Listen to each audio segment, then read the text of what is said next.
그 성경을 볼 때, 어, 그 주어 목적어 스스로로 이렇게 설교하는 게 되게 중요하다. 그렇게 말씀드렸고, 그다음에 주어가 이제 하나님이다. 그 설교의 목적은 주어를 드러내는 것입니다. 주어를 확실하게 드러내는. 그렇게 할 때, 성도들이, 음, 포커스를 주어에 맞추게 되어 있습니다. 근데, 대부분의 설교들을 보면요. 아마 대부분의 설교 90% 이상의 설교가 목적어에 포커스가 맞춰져 있어요. 주어의 목적어가 포커스가 되어 있는 게 아니라 목적어에 포커스가 되어 있어요. 예를 들면 에베소서 2장 그 4절에 보면은 긍휼에 풍성하신 하나님이 이렇게 나가잖아요.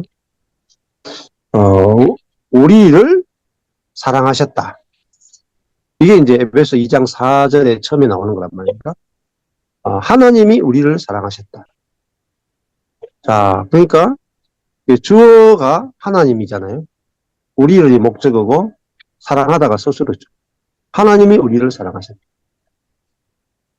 자, 그러니까 하나님이 어떤 하나님이냐? 우리를 사랑하신 하나님이고, 그리고 긍휼이 긍휼의 하나님이고, 그다음에 긍휼이 풍성하신 하나님이다.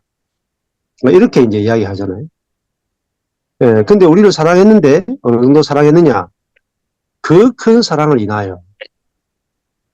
그 사랑을 설명할 때 그 큰 사랑이다. 음. 자, 그런데 우리를 사랑했잖아요. 근데 우리는 누구냐? 허물로 죽은 우리다. 그 목적어를 설명하죠. 2장 4절의 목적어는 우리를이고 2장 5절에는 그 목적어인 우리를 설명하잖아요. 허물로 죽은 우리를. 자, 이 죽어 있다.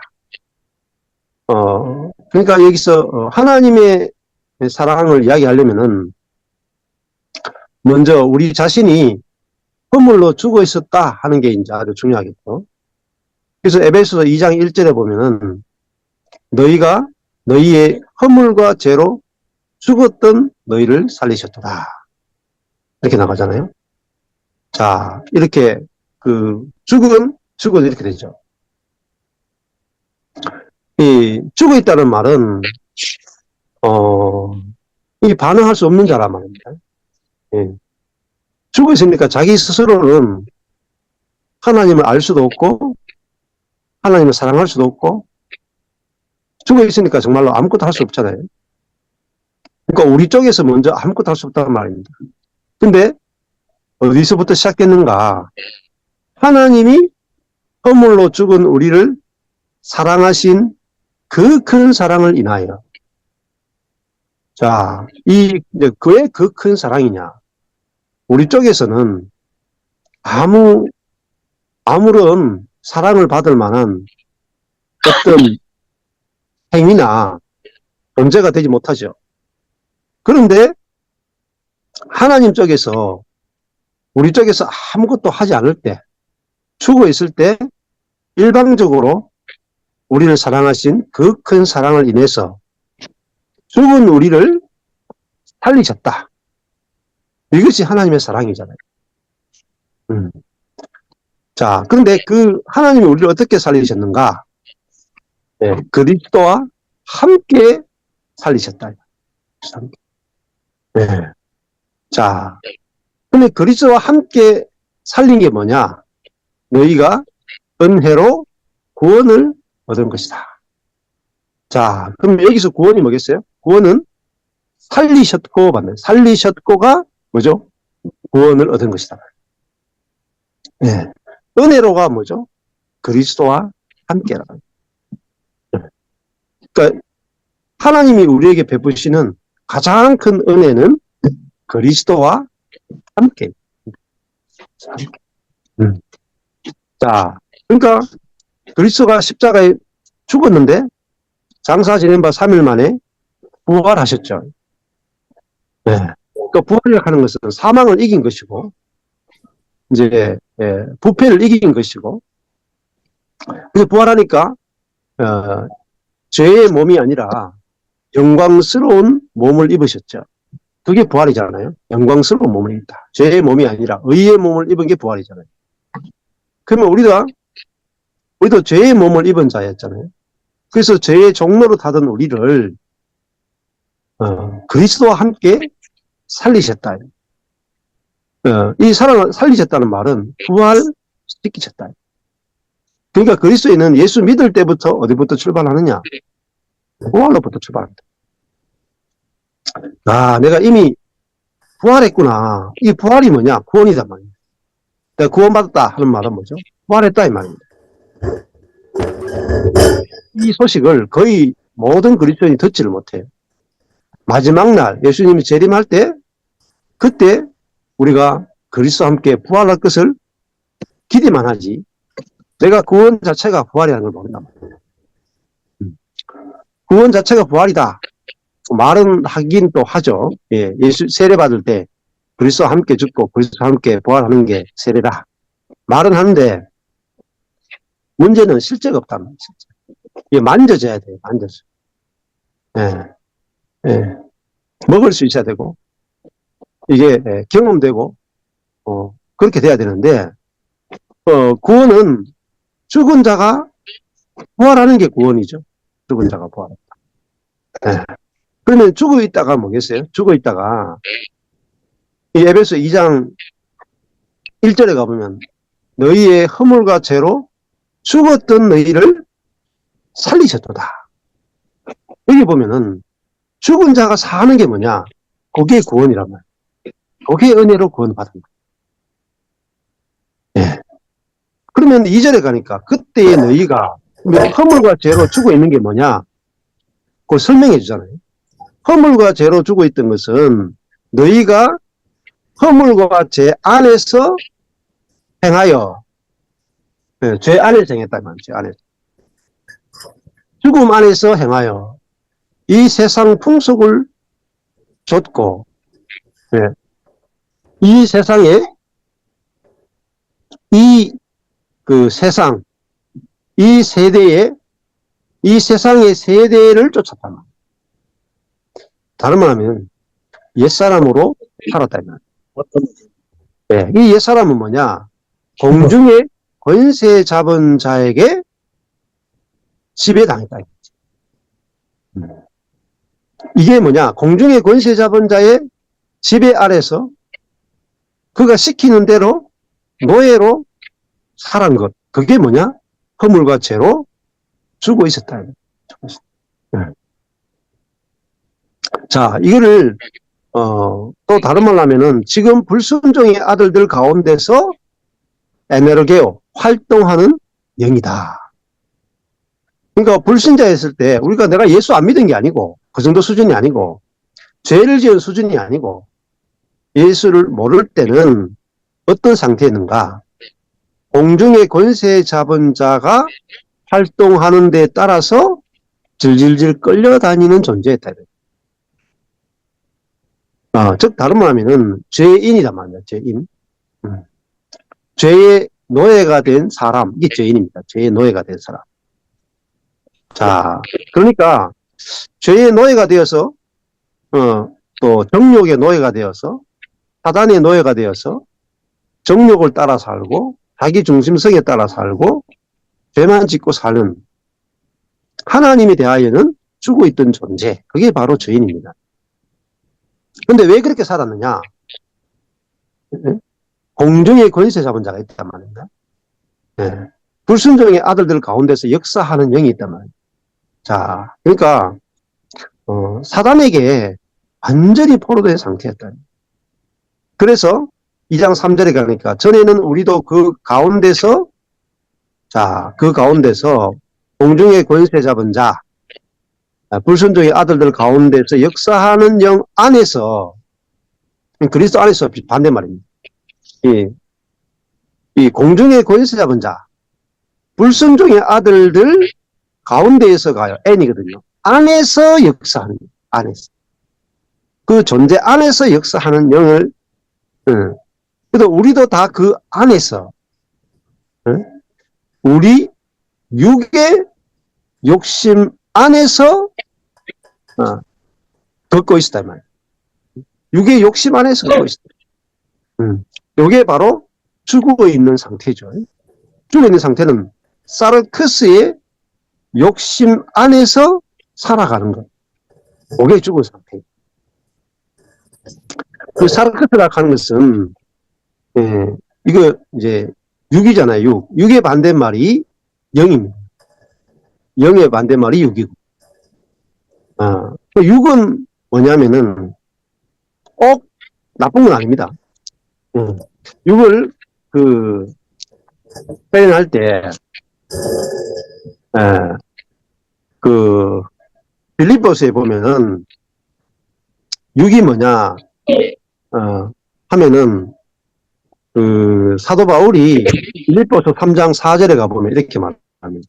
그러나 나도 육을 신뢰할 만하니, 이런 표현을 써요.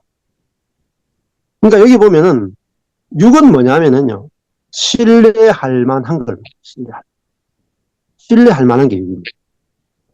그래서 빌립보서 3장 4절에 나도 육을 신뢰할 만하다. 이게 신뢰할 만하다가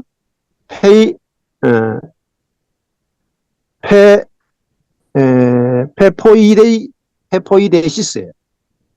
내가 육을 확신할 만하다. 육을 신뢰할 만하다. 자, 신뢰할 만한데 이게 뭐 나쁜 거겠어요? 확신할 만한 게 나쁜 거겠어요? 육이 뭐냐? 이게 지금 그리스도인들이 가장 모르는 것 중에 하나가 뭐냐면 육이 뭔지를 몰라요. 맞아요. 예. 육이 뭔지 모르면요, 영이 뭔지를 몰라요. 그러니까, 그러니까 육과 영을 구분 못하면은 그리스도인으로서의 삶 자체가 불가능합니다. 자, 육으로 사는 것은 공중의 권세 잡은 자 아래에 있는 거예요. 불순종의 아들들 가운데 역사하는 영의 지배를 받고 있는 상태가 바로 육입니다. 그 사단은 뭐로 역사하느냐? 육으로 지배해요. 갈라디아서에 보면은 그리스도인은 그 육과 함께 그 정욕과 욕심을 십자가에 못 박았느니라 이렇게 나와요. 그러니까 육이 죽은 사람이 누구냐? 그리스도인이거든요. 근데 육으로 사는 것은 그리스도인이라고 볼 수 없는데, 그래도 이제 고린도전서에 가보면은 육에 속한 그리스도인이 있고 영에 속한 그리스도인이 있습니다.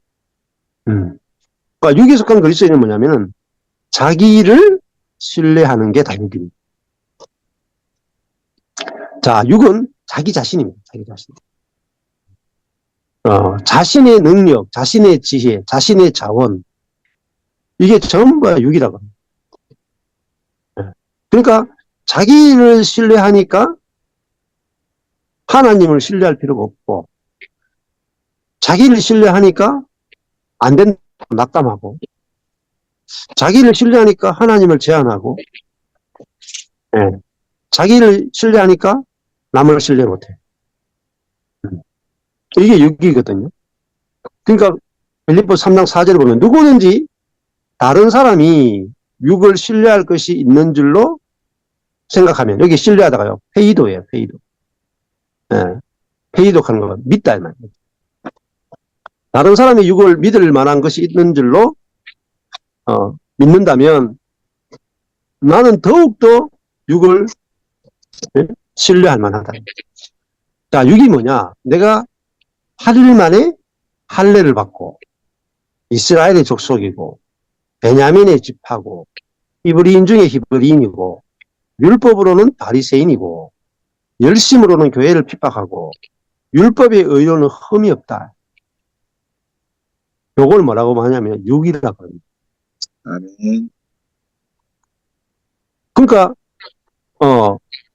3대째 모태신앙이고 우리 아버지가 할아버지가 다 목사고 내가 날 때부터 이와 세례를 받았고 내가 어릴 때부터 하나님 말씀을 다 지켰고 내가 지금까지 교회를 열심히 섬겼고 내가 세상과 타협하지 않고 주님을 위해 살았습니다. 이걸 육이라고 해요. 사르크스라고 합니다. 예. 그러니까 육은 뭐냐면 자기를 신뢰하는 거예요. 자기를 신뢰하는 거예요. 자, 빌립보서 3장 7절로 가보면은, 그러나 무엇이든지 내게 유익하던 것을, 자, 내게 유익하던 것이 뭐냐? 육입니다, 육. 내게 유익하던. 뭐냐면은, 자기를 유익하다면 켈도스거든요. 이득, 얻음. 자기를 자랑할 만한 것이 다 육입니다. 자기를 의지하는 게 다 육이에요. 그래서 근데 바울이 내게 유익하던 것, 이게 어떻게 자기 유익하던 것이 내게 나쁜 게 아니에요. 전부 다 하나님을 향해서 열심히 있고, 열심으로 교회 하나님을 섬기고, 율법을 하나도 어기지 않는 거. 이게 어떻게 나쁜 겁니까? 이게 다 유익한 거죠. 근데 이 유익하던 것이 뭘 대적하느냐? 그리스도를 대적한다. 자, 그리스도 사는 것을 대적하고, 그러면 이 말은 무슨 말이냐면요. 인간은 타락되지 않았다는 거예요. 인간은 노력하면은 흠이 없이 살 수 있다. 율법의 의로 흠이 없이 살 수 있다. 완전히 바울이 속았는 거죠. 네. 허물과 죄로 죽은 상태인 걸 몰랐단 말이에요. 자, 빌립보서 3장 5절 6절이 뭐냐면 불순종의 아들들 가운데 역사하는 영을 따라서 산 상태예요. 바울이 빌립보서 3장 5절 6절이요. 예? 이게 허물과 죄로 죽은 상태라. 뭘 따라 했습니까? 육의 욕심을 따라서 살았다. 육의 욕심이 뭡니까? 자기를 따라가는 거예요. 자기를 높이는 거죠. 뭐로요? 경건으로. 선으로. 그래서 바울이 내게 유익하던 것을 내가 그리스도를 위하여 다 해로 여긴다. 해로 생각한다. 해락하는 것은요.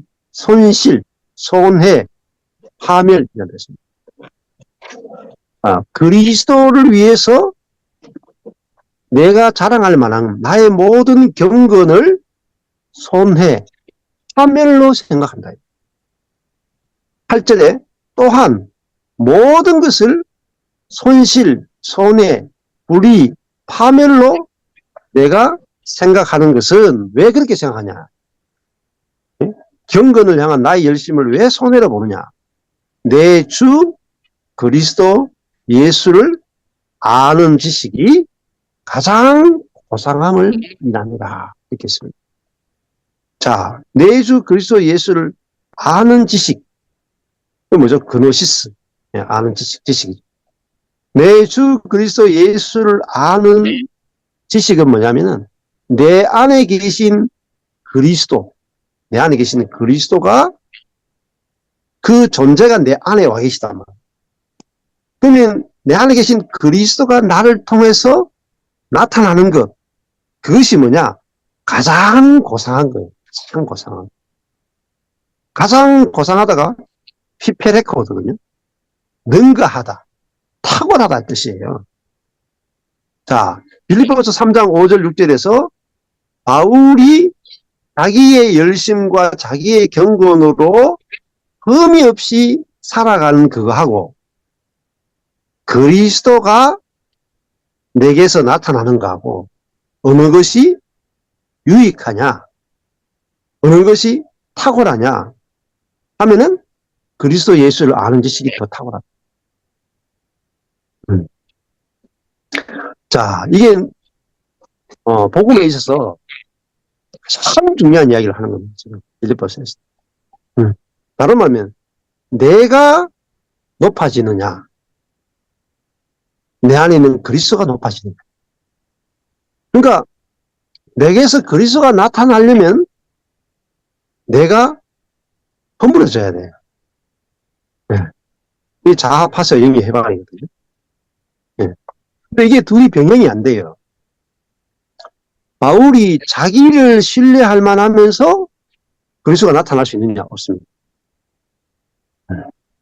자기 자신에 대한 신뢰가 없어지고 오직 자기 안에 계신 그리스도에 대한 신뢰만이 이게 될 때 그리스도가 나타나는 거다. 그래서 3장 8절에 보면은 내가 그를 위하여 그리스도를 위하여 내 안에 계신 그리스도가 사는 것, 그리스도가 나타나는 것을 위하여 모든 것을 잃어버리고 하는 말은 해로 여긴단 말이에요.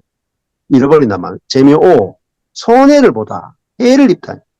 내가 모든 것을 내 자신을 자랑할 만한 모든 경건과 열심을 자기 열심을 해로 잃어버린단 말이에요. 해로 여긴단 말이에요.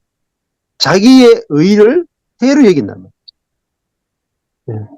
열심과 의와 경건을 해로 여긴대요.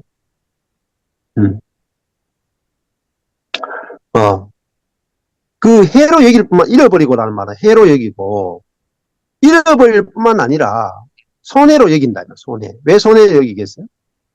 그리스도 예수를 아는 지식이 가장 탁월한데 나의 의를 드러내는 것은 그리스도 예수를 아는 지식을 나타내지 못하기 때문에 완전 손해죠. 완전 손해. 이게 복음을 아는 거잖아요. 근데 해로 여길 뿐 아니라 뭐로 여깁니까? 배설물로 여긴다. 배설물. 스키발론 똥이에요. 똥.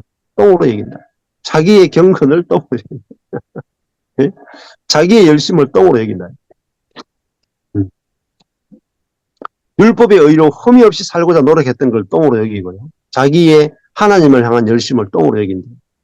왜냐하면 그것이 내 안에 계신 그리스도를 모르게 하기 때문에. 이게 가장 그 자기를 신뢰하는 거란 말이에요. 그 바울의 소원은 뭡니까? 왜 자기의 노력, 자기의 열심, 자기의 경건을 손해로 여기고 배설물로 여깁니까? 그래야 그리스도를 얻고 그리스도로 얻다는 말은 켈다이노 이익을 얻다면 아까 전에 유익하던 것을 켈도스 유익하던 것 내게 유익하던 것은 내 경건이고 내 자랑이잖아요. 내 경건과 내 자랑에 빠져 있으면 뭘 못 얻느냐? 그리스도를 이익으로 얻지를 못해요. 자기 일을 자랑하는 사람은 그리스도를 얻을 수가 없어요. 그래서 바울은 자기의 자랑, 모든 자랑을 똥으로 여겼다면, 배설물로 여겼다. 그것이 그리스도를 얻는 길이다. 네. 그리스도를 아는 지식이다. 그리스도를 알려면은 내 자신에게 유익하던 모든 것이 똥으로 보여야 그리스도를 아는 지식이 경험된다. 근데 이게 가장 어떻게 보면은 가장 핵심적인 겁니다. 특히 있잖아요. 목회자들에게 있어서 그리스도를 아는 지식을 얻을 때 가장 걸림돌이 될 수 있는 게 뭐냐면 똥이에요. 똥. 네? 경건입니다. 경건. 바울이 난지 8일 만에 할례 받고 내가 히브리인 중에 히브리인이다 하면 그리스도인 중에 그리스도인이다 말이에요. 율법으로는 바리새인이란 말은 하나님 말씀을 철저히 지킨다 말이에요. 열심으로는 뭐 교회 가운데 가장 열심히 목회자 아니겠습니까? 그리고 율법의 의로 보면은 교회에서 가장 그래도 죄 안 지으려고 하는 분이 바로 목회자들이다. 선교사들이다.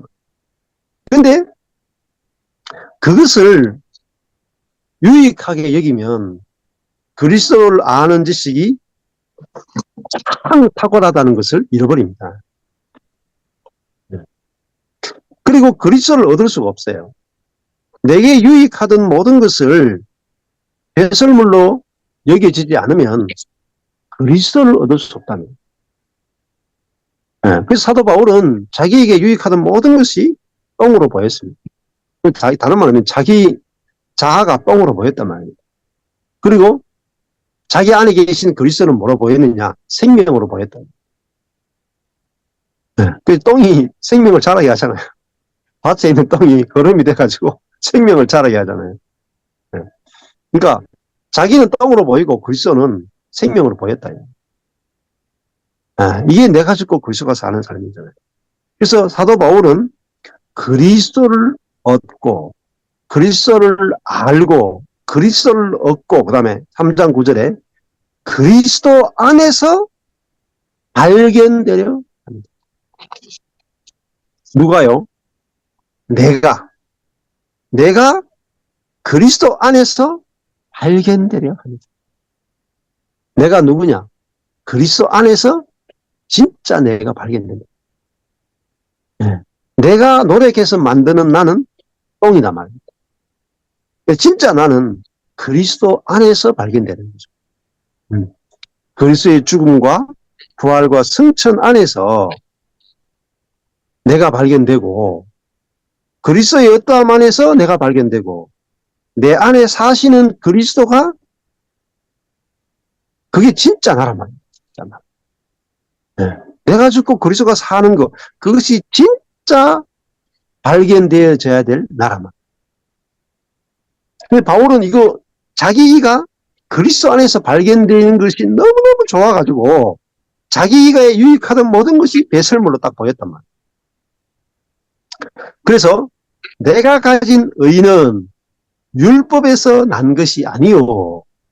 자, 아까 전에 빌립보서 3장 6절에 율법의 의가 나오잖아요. 율법의 의. 이게 자기가 율법을 지켜서 만들어낸 의잖아요. 그럼 지금도 예수를 믿고 난 다음에 말씀대로 살아서 자기가 말씀대로 살아서 만들어낸 의가 율법에서 난 의거든요. 그러니까 말씀대로 살아서 성화되는 거. 그게 율법에서 난 의예요. 근데 사도 바울은 내가 말씀대로 순종하고 살아서 성화되는 게 아니고 오직 그리스도를 믿음으로 말미암아 생겨난 의다 말이에요. 그리스도에게서 나오는 그리스도 안에서 그리스도와 연합됨을 믿음으로 그리스도의 의가 나오는 것이 그리스도인이 진짜 의다 말이에요. 그래서 뭐라고 말하냐면은 빌립보 3장 9절에 곧 믿음으로 하나님께로서 나오는 의다. 그리스도가 우리 안에 있으면 하나님 내 안에 계신 거잖아요. 그러면 하나님의 의신 하나님의 마음과 하나님의 경건과 하나님의 거룩이 나오는 게 뭐냐? 바울의 의다 이 말. 그래서 율법의 의로 살던 바울이 하나님의 의로 사는 자가 된 거예요. 그러니까 하나님의 의니까 이 노력 안 해도 되는 거예요. 저절로 내게서 하나님의 의가 나온단 말이에요. 율법의 의는 내가 율법을 열심히 지켜서 흠이 없도록 지켜내서 만들어낸 의, 이게 자기를 자랑하잖아요. 지켜봤자 뭐 얼마나 지키겠습니까? 결국은 뭐 기독교인들 다 때려 죽이는 살인자밖에 안 됐잖아요. 근데 자기 안에 그리스도가 사니까 살인자가 아니라 살리는 자가 되죠. 예, 이게 바울에게서 나온 하나님의 의라고 할 수가 있습니다. 자, 예. 자, 그러면은, 돌아가서요. 아까 전에, 에베소서, 2장 3절에 하다가 넘어갔잖아요. 빌립보서 넘어갔잖아요. 전에는 우리도 다 그 가운데서 우리의 육의 욕심 안에서 걸어 다녔다, 이 말이에요. 육은 자기 확신 안에서 육의 욕심이 뭐라 그랬습니까? 육의 욕심은 자기를 신뢰하는 거예요. 자기가 율법을 지켜서 의를 만들어낼 수 있다. 이게 육의 욕심이잖아요. 그래서 그 육의 욕심에 끌려다녔단 말입니다. 그래서 이게 뭐냐? 그게 바로 사단이 시키는 거란 말이에요. 불순종의 아들들 안에서 역사하는 영인데, 이 사단은 우리에게 죄를 짓게 하는 게 아닙니다. 물론 그것도 있죠. 죄를 짓게 하는 것은 아주 낮은 수준이에요. 근데 사단이, 귀신들은 주로 죄 짓게 해요. 쪼무레기들은 죄 짓게 하고. 사단은 뭘 하느냐? 경건하게 살려. 경건하게. 육과 마음이 원하는 것을 하여. 이 말은 육과 다이노이아, 마음이란 말은 생각이네요. 육과 마음이 원하는 것, 텔레마거든요. 육과 마음의 뜻을 하여가 포이에오거든요. 육과 생각의 뜻을 행하고 창조하게 하는 거예요. 그러니까 이게 죄인이거든요. 육과 생각의 뜻을 행하는 거예요. 내가 다 할 수 있단 말이에요. 그게 뭐냐? 본질상 진노의 자녀다. 이게 죽은 상태예요. 허물과 죄로 죽었던 거예요. 그러니까 하나님의 생명과 하나님의 자원에서 끊어져서 자기의 자원으로 하겠다. 이걸 죄인이라고 해요. 김세윤 교수는 이 생명나무에서 끊어져서 자기의 자원으로 선이건 악이건 자기의 자원으로 살 수 있다. 그거를 사망이라고 부르거든요. 사망. 그게 뭐냐? 본질상 진노의 자녀다. 이게 본성상 피시스, 근원상, 시작상, 본성상 진노의 자녀이다. 진노의 자녀가 뭡니까? 진노라 하는 것은 버려진 상태란 말입니다. 하나님께 버려진 상태. 그래서 자기의 자원에 갇혀서 살아가는 상태. 그게 진노의 자녀입니다. 그런데 이제 긍휼에 풍성하신 하나님이 우리를 자기 자원에 갇혀서 모든 악과 사단과 고난에 종이 되어 살아가던 우리를 그리스도와 함께 살리셨다. 그건 하나님과 우리를 연결시키셨다. 그래서 은혜로 구원을 받았다. 그리고 함께 일으켰어. 그리스도 예수 안에서 함께 하늘에 앉히셨다. 그것은 하늘에 앉았다는 말은 하나님과 이제는 연합되어서 하나가 됐다. 그 말은 이제는 하나님의 자원으로 사는 상태가 된 거죠. 그래서 결핍에서 해방됐단 말이에요. 결핍에서 해방됐다. 그래서 2장 7절에 보면은 이는 그리스도 예수 안에서 우리에게 자비하심으로써 그리스도 예수 안에서 우리에게 주어진 건 뭐냐면은 그리스도 예수를 아는 지식이 가장 고상하잖아요. 그리스도 예수 안에서는 우리가 하나님의 은혜의 지극히 풍성함을, 그러니까 그리스도 예수를 통해서는 지극히 풍성한 은혜가 우리에게 연결된 거예요. 하나님이 내 안에 산다는 것은 지극히 풍성하신 그분이 내 안에 계신다. 그래서 우리가 뭐로 사느냐? 지극히 풍성한 은혜로 살아진다. 부족함이 없는 삶을 살게 되는 거예요. 그래야 오는 여러 세대에 뭘 나타냅니까? 그 은혜의 지극히 풍성함을 오는 여러 세대에 나타내려 합니다. 이 말은 증명하려 합니다. 증명. 자, 그러니까 우리가 육으로 살면은 결핍을 나타낼 뿐입니다. 그리스도인들이 예수 믿어도 결핍이다. 근데 우리가 복음을 알게 되면은 그리스도와 함께 살리고 함께 일으키고 함께 하늘에 안침받은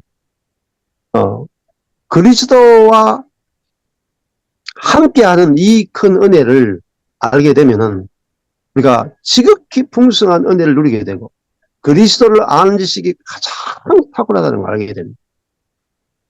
자, 근데 많은 그리스도인들이 지극히 풍성한 은혜를 경험하지 못해요. 지극히 풍성한 은혜를 왜 경험하지 못하느냐? 그리스도 예수 안에서라는 단어를 이해 못하는 거예요.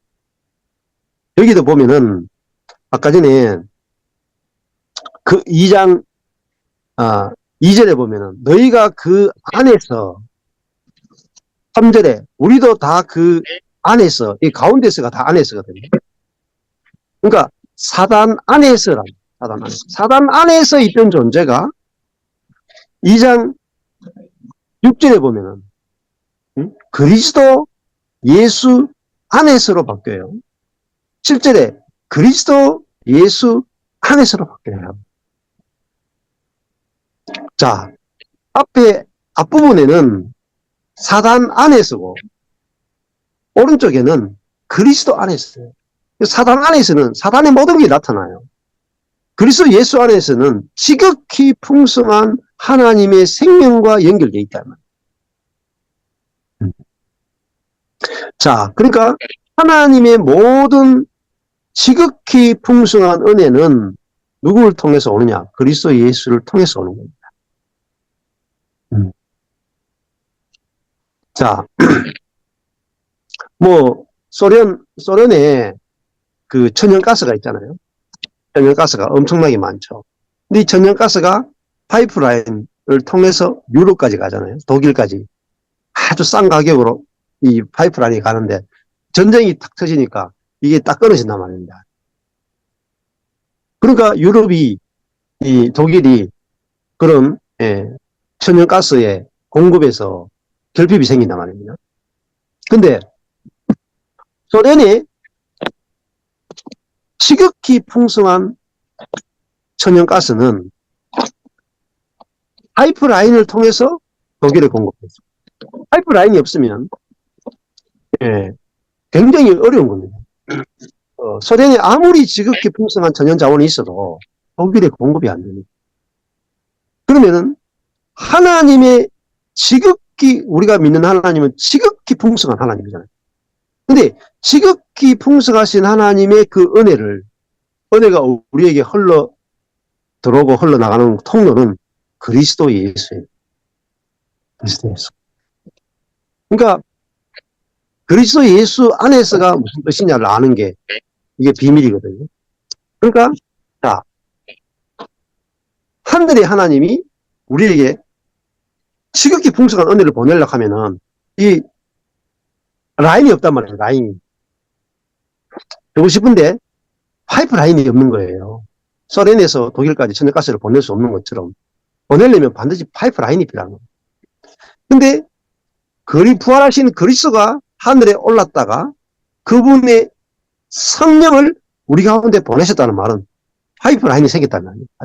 파이프 라인이. 하나님과 우리 사이에 연결이 되어버렸단 말이에요. 무엇으로요? 그리스도 안에서 성령으로 말미암아 하나님의 지극히 풍성하신 하나님이 우리 안에 들어오셔가지고 살면서 하나님의 지극히 풍성한 은혜와 자원과 생명이 하나님이 내 안에 들어와 버렸단 말입니다. 소련이 독일 안으로 들어와 버렸단 말입니다. 천연가스가 엄청난 그 소련이 독일 안으로 들어와 버리면 파이프라인이 필요 없죠. 독일이 소련의 모든 천연가스를 다 쓸 수 있는 거예요. 어디가 있습니까? 자기 안에 들어왔단 말이에요. 안에. 여러분, 성령이 우리 안에 들어오셨다는 것은 지극히 풍성하신 은혜의 하나님이 내 안에 들어오셨다는 말. 그 말은 우리 안에 지극히 풍성한 은혜와 생명이 모든 것이 우리 안에 다 있단 말이에요. 왜? 풍성하신 그분이 그리스도가 내 안에 살기 때문에. 그리스도가 내 안에 왔다면은 지극히 풍성하신 그분이 내 안에 왔다는 말이에요. 그래서 사도 바울은 내가 하나님 말씀대로 살고 율법을 열심히 지키고 내가 경건의 행위를 하고 이거를 배설물로 여겼다는 말입니다. 왜? 그것이 그리스도를 아는 지식을 방해하기 때문에. 그리스도를 통해서 하나님은 모든 것이 그리스도를 통해서 하나님의 모든 풍성을 다 누릴 수 있는데 경건의 방법이 그리스도를 대적할 수 있기 때문에. 그래서 사도 바울이 자기가 했던 모든 경건의 방법을 배설물로 여기고 그리스도 예수를 아는 지식이 가장 탁월합니다. 가장 탁월합니다. 그것이 에베소서고 빌립보서거든요. 그러니까 바울은 그리스도로 모든 것이 통일이 돼요.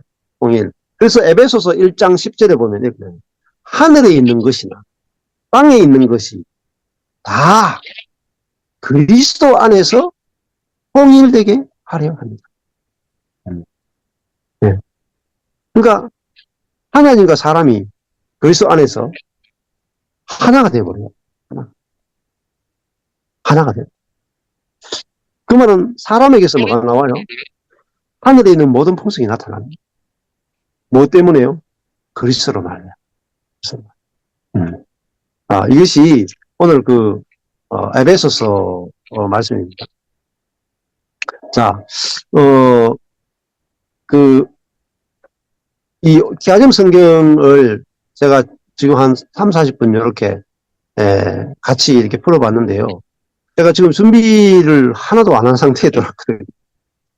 준비를 하나도 안 한 상태에 들었어요. 근데 에베소 2장 1절에서 7절까지를 지금 주어, 목적어, 서술어를 가지고 먼저 제가 풀기 시작했잖아요. 그리고 주어를 설명해주고, 목적어를 설명해주고, 서술어를 설명해주고, 있는 그대로, 문장을 그대로 따라갔거든요. 예. 그러면서 요 성경 자체가 무엇을 말하는지만 정확하게 드러내주는 거죠. 그러면 성도들이 이 에베소 2장 1절에서 7절이 무엇을 말하는지만 알아들으면 돼요. 그러면 요 말씀 안에서 은혜를 받게 되거든요. 그래서 근데 이 말씀 여기서 에베소 2장 1절에 7절이 진짜 뭘 말하는지를 알려면은 주어, 목적어, 서술어가 분명해야 되고, 그 다음에 그것이 조금 전에 제가 이렇게 설명해 드린 것처럼 한 절 한 절이 그 다음에 연결이 되어 있어요. 4절에서 5절, 5절에서 6절, 6절에서 7절 이렇게 쭉 연결돼서 제가 설명해 드렸잖아요. 연결해서. 그리고 그 중에서 제가 설명을 드릴 때 아까 전에 이렇게 설명해 드렸잖아요. 2장 5절에 허물로 죽은 우리를 할 때 2장 1절에 허물과 죄로 죽었던 이렇게 나오잖아요. 같은 죽었다가 나오잖아요. 그러면 제가 만약에 이 성경이 없으면은 이렇게 빨리 설명 못 합니다. 정확하게 설명을 못 해요. 근데 이 성경이 있으니까 제가 이 설명을 딱 할 때 허물로 죽음 했잖아요. 근데 까만색, 죽은이 검은색이에요. 까만색이에요. 검정색이에요. 근데 옆에 딱 저절로 눈으로 딱 보면은 1절에 허물과 죄로 죽었던 검정색이거든요. 그러니까 5절에 죽은 설명하다가 옆에 딱 보니까 1절에 죽었던 검정색이 딱 나온단 말입니다. 그러면은 여기서 1절에 죽었더니 5절에 죽은이라는 단어하고 연결되는구나. 같은 거니까요. 그래서 다시 설명한 거예요. 그 다음에 1장 20절에 가면은 또 나오죠. 그 능력이 그리스도 안에서 역사하사 죽은 자들 가운데서 살리셨다. 죽음이 또 나와요. 죽은 자들. 자, 이 성경이 좋은 점이 첫 번째가 뭐라고요? 첫 번째가 뭐냐면은 프리즘이라고 그랬잖아요. 프리즘이 뭐냐면 색깔 나눈 거예요. 색깔. 12가지 색깔. 그래서 하나님, 예수님, 성령님은 빨간색이고 하나님, 예수님, 성령님께 이렇게 붙어 있는 자들은 하늘 색깔, 이제 초록 색깔 계통이고 반대가 보라색, 검은색이거든요. 네. 그래서 성경을 연구할 때요. 같은 단어를 찾아서 연결해야 뭐가 되냐면요. 문맥이 막 연결돼요. 문맥이. 이 끊어서 보는 게 아니고 연결해서 보는 것이 됩니다. 자동으로. 그래서 이 성경 자체를 저는 이제 딱 보면은요. 문맥이 쫙 연결이 돼요. 왜? 같은 색깔로 연결되어 있기 때문에. 네. 그래서 이거 같은 단어가 어떻게 연결되는지 찾는데요. 몇 시간 걸립니다. 성경을 퍼스널 바이블 스터디, 개인 성경 연구할 때요. 같은 단어가 어떻게 연결되고 문맥이 어떻게 연결되고 이거 찾는데요. 몇 시간씩 걸려요. 목사님들. 성경 연구 기초 관찰, 해석, 개인 성경 연구가요. 관찰, 해석, 적용으로 가거든요. 그래서 적용까지 가기 때문에 좀 문제가 되는데 기본적으로 귀납적 성경 연구 방법 중에 첫 번째가 관찰, 두 번째 해석이에요. 근데 관찰하는데도 시간이 많이 들리고요. 그다음에 관찰이 다 안 돼요. 근데 이 성경은요, 색깔을 딱 나눠놨기 때문에 눈으로 딱 보는 순간에 관찰이 다 돼버려요. 그리고 관찰이 되면 거기서 자동으로 연결해서 해석이 돼요. 그래서 제가 지금 하나도 준비하지 않고 와서 바로 즉석에서 이 성경 본문이 관찰이 되고 해석이 되는 거, 그리고 연결이 되는 거예요. 네. 그래서 이 성경 보는 법을 이제 조금씩만 배우시면 돼요. 저도 이거 배울 때 저는 이거 딱 보자마자 1년도 안 돼가지고 그냥 쫙 다 보이더라. 네. 그리고 이거 하고 나니까 말씀을 보는 수준이나 있잖아요. 연결되는 거, 이 모든 것들이 완전히 달라지더라고요. 네. 그래서 하나님께서 이제 말씀의 세계를 열어주기 위해서 이런 너무 좋은 이런 기아집 성경을 소개시켜 주신 것 같아요. 네. 그래서 그러고 나니까 성경 본문을 가지고 설교하는데 무궁무진한 거예요. 무궁무진한. 네. 그래서 매주 조금씩 이렇게 하면서 또 실제로 만나서 이 성경을 보는 법, 또 설교하는 법을 실제로 보면은 이 성경 본문 자체를 이제 그 안에 있는 보화를 캐내는데 굉장히 빠른 시간에 정확하게 캐낼 수 있는 그런 도구가 기아집 성경이 아닌가 생각됩니다. 감사합니다. 여기까지 하겠습니다. So, the bondage of the human heart that keeps it from coming to Christ is not that light is lacking, but that light is hated and darkness is loved. This is a real bondage. You cannot embrace as bright and beautiful what you hate. Cannot. You cannot repudiate as dark and ugly what you love. You cannot. Hate and love are not decisions. They are profound, controlling preferences of the palate of the soul. You don't choose what you love and hate. You come into the world hating and loving. Darkness tastes good to the natural palate. And light tastes bitter to the natural palate. You cannot enjoy as sweet what tastes bitter to you. And you cannot have a distaste for what tastes good to you. You cannot. These are real cannots. They are real cannots. And they are the kind of cannots, the kind of inability that are blameworthy and culpable,